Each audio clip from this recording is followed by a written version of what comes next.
Well, Larry, first of all, thank you for giving me your time. And I got to ask you, my first question is, what made you want to get into serve in the Air Force and get into the Air Force, and when did you start serving the Air Force, and when did you get out? Well, of course, I was going to the University of Oregon, and I was a freshman, and I got involved with ROTC. I knew they would pay part of the way eventually for my education, and so I started there. And then when I transferred to Oregon State University in my sophomore year, I continued on and was selected to go through the advanced program of ROTC and was commissioned in June of 1964. From there, I went to, the first assignment was in Blytheville, Arkansas. Unfortunately, that base no longer exists and was retired back in the early 1990s. And then I went from there and went across around the world in a way, and then retired at Griffiths Air Force Base at the Continental Communications Division, civil engineer, in 1984. And then I came here to become the Director of Facilities and Transportation for Montgomery County Schools. Now, I got to ask you, so what rank did you get up to when you retired? Major. There you go, Major. Major is right. Major Schoff in the house. Mm-hmm. So, I guess the biggest thing is when you served in the military, I mean, obviously there's a military way of doing things. Just talk about the time that you served in there and how much fun was it for you, because I know it definitely has had an impact on your life even to this day. Well, if the standpoint is, I enjoyed it because it was something new was happening every day. It wasn't the same routine every day.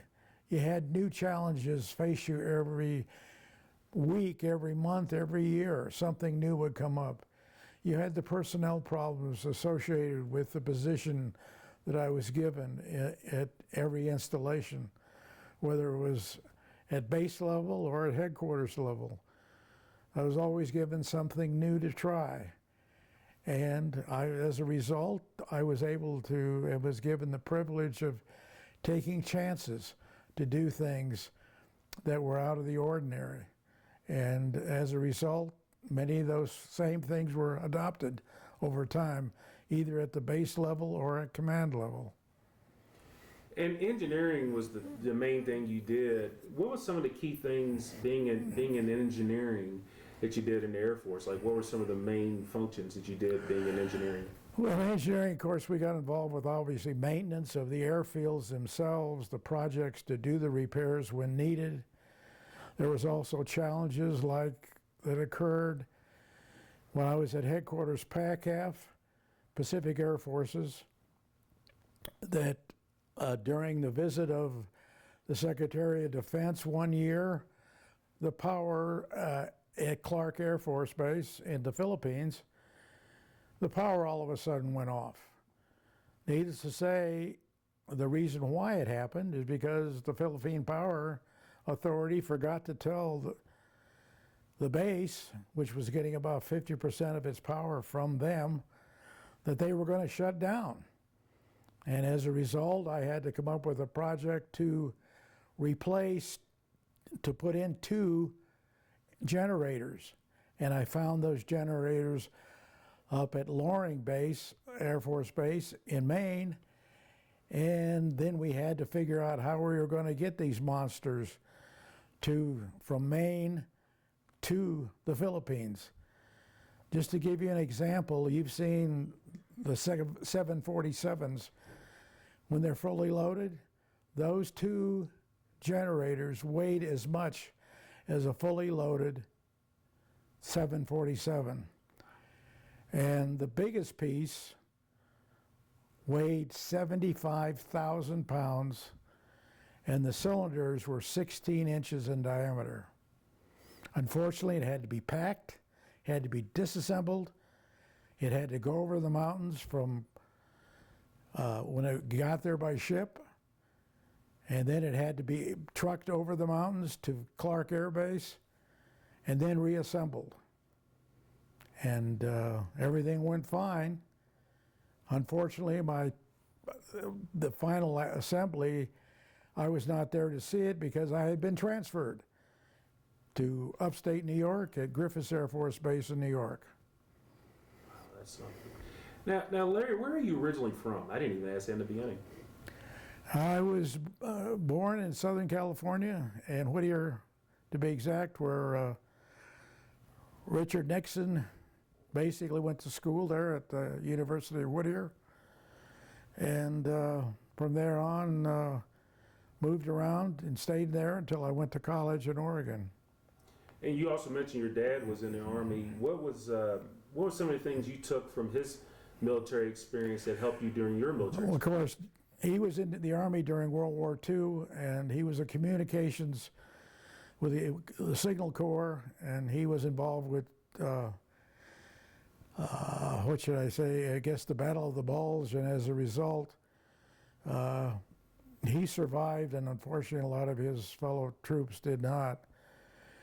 And he was a crackerjack in electronics, and he taught me a lot of things, how to fix things, how to do a lot of work that basically helped me in the process. And this all came from the military when he was serving in World War II. Now, after your time in the Air Force, you mentioned you came here to Montgomery County area, living in Blacksburg, and you're in charge of the facilities and transportation. How did you get involved with that? How did that job come about to bring you here to Virginia? Well, as you know, in the military, you don't have to be interviewed. You're basically selected by either colonels or generals in positions that you take. As a result, I just got an engineering news record magazine and started applying to those jobs that looked like I could fit in well.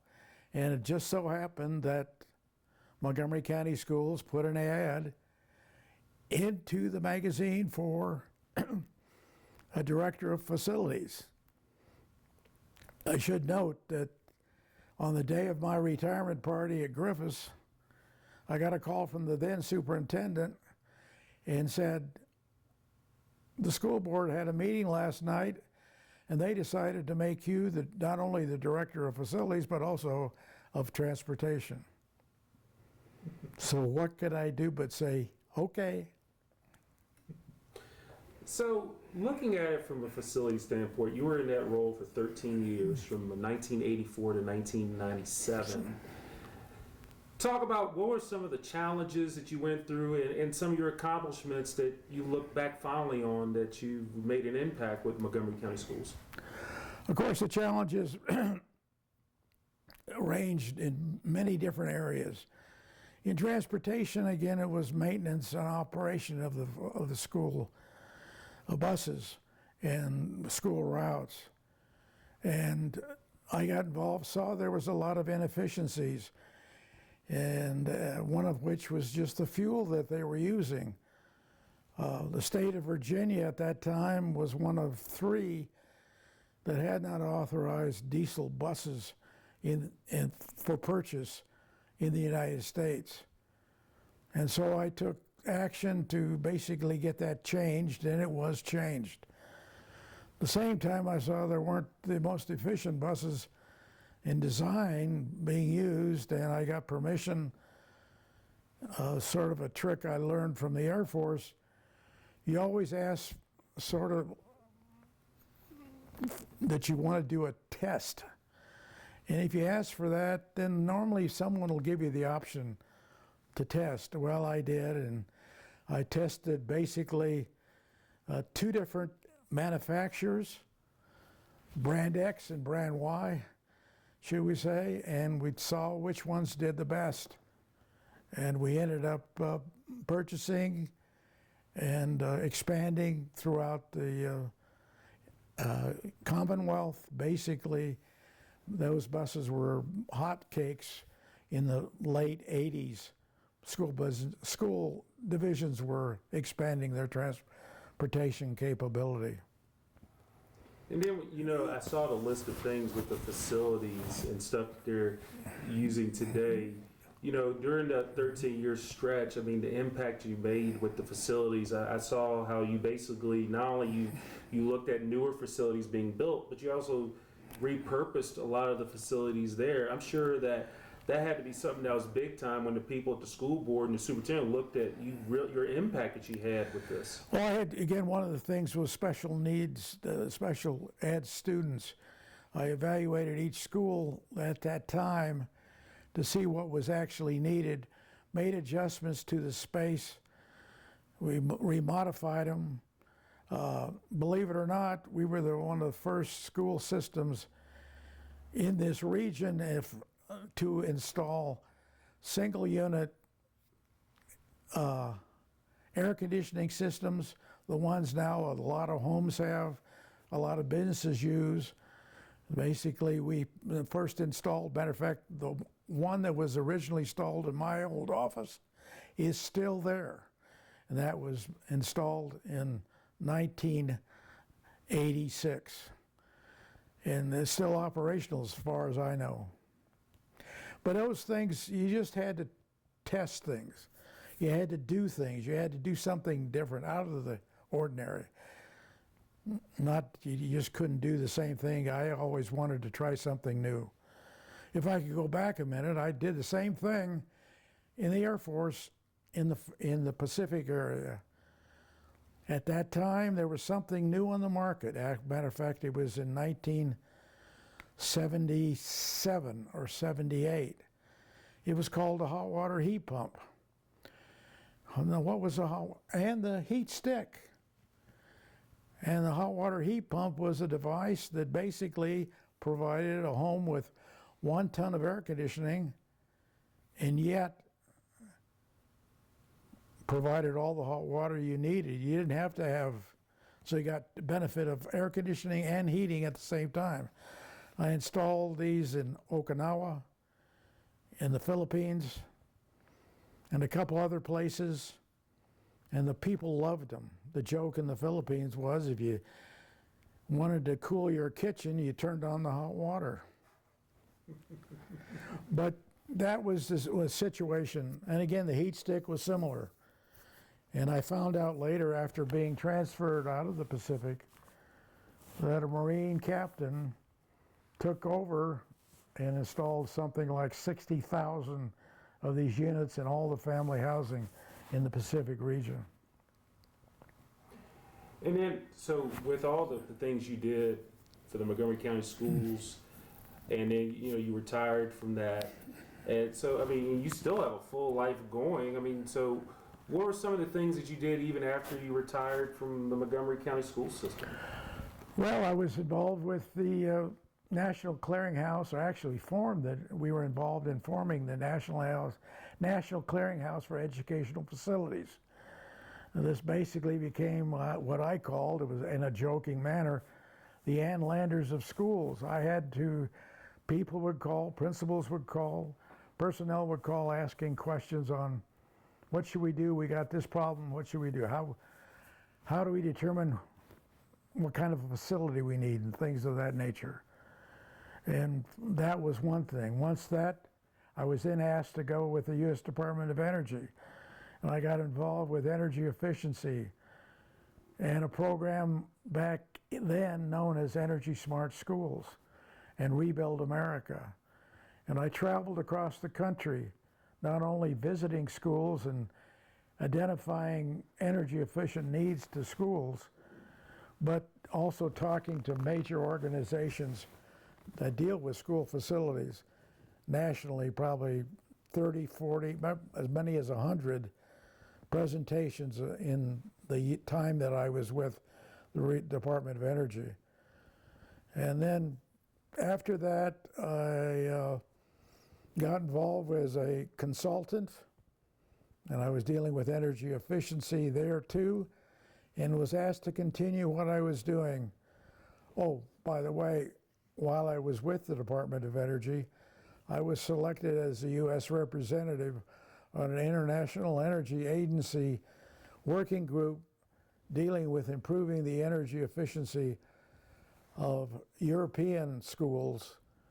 And I was able to add the opportunity to go to places like Finland, near the Arctic Circle, Norway, and Greece, Italy, France, Poland, of course, Germany, Denmark, the UK, and France, and was able to help and to see how they built schools, how they maintained them, and what they could do to improve the energy efficiency. I will say also that one of the things I liked to do in schools when I visited them was to go to the kindergartners. Because I believed at the time, and I still do believe, unfortunately, if we start the education of energy efficiency at the kindergarten level, in one generation, we will solve our energy problems. I always ask the students, I said, if you see one penny or a penny's random on the floor, would you pick them up? Now, this was back in the early 2000s. The answer was no. But then I said, what if there was a penny on every tile? Because they saw the square tiles on the floor. We had a penny on every one. Would you pick them up then? He said, yes, yes, yes. And I said, there's the problem with energy.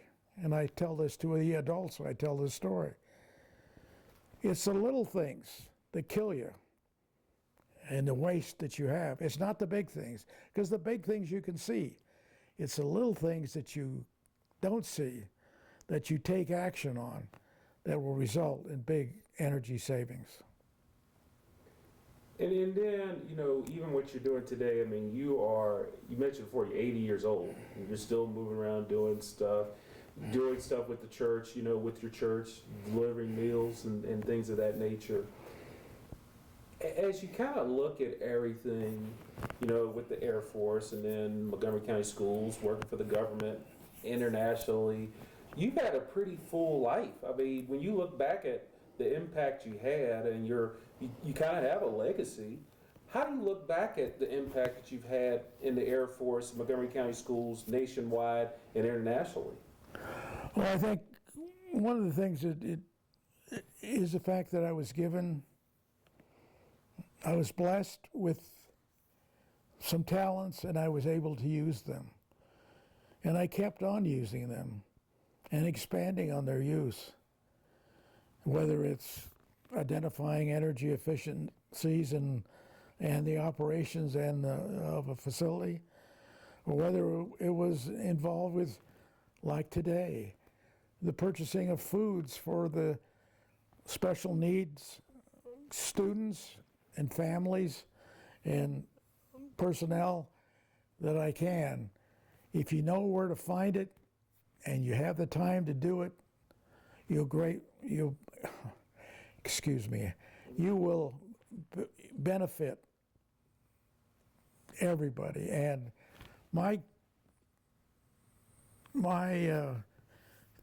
I was blessed in that I was able to do this. Some things happened that weren't necessarily to my benefit, but the Lord basically did that so they knew I was going to be involved in these things that I did in the future. I was passed over for promotion. The colonel that came to tell me that I was passed over cried when he told me.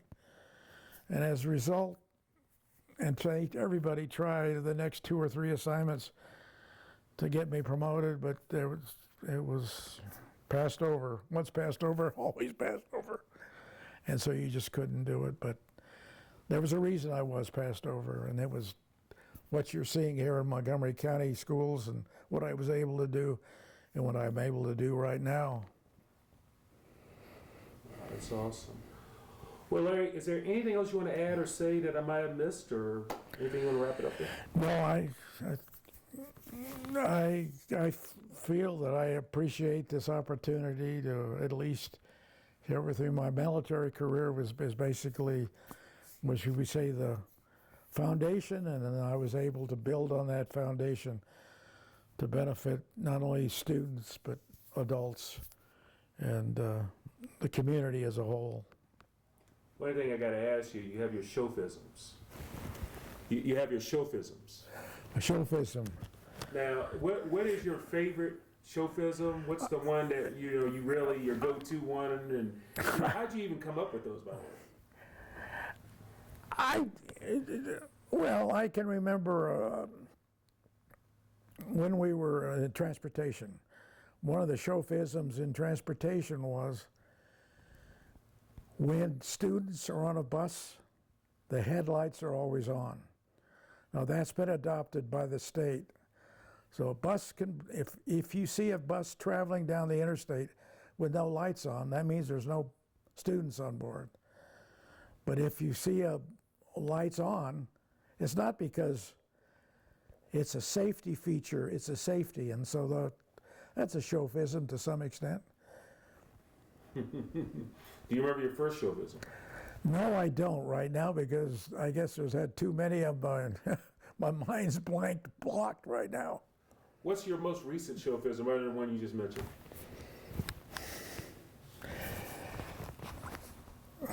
Off the record, I don't know how I would have thought of something. But I don't know. I can't think of anything right now. Well, Larry, again, this has been a pleasure of mine. Thanks so much for giving me time, sir. Okay, well, you're welcome.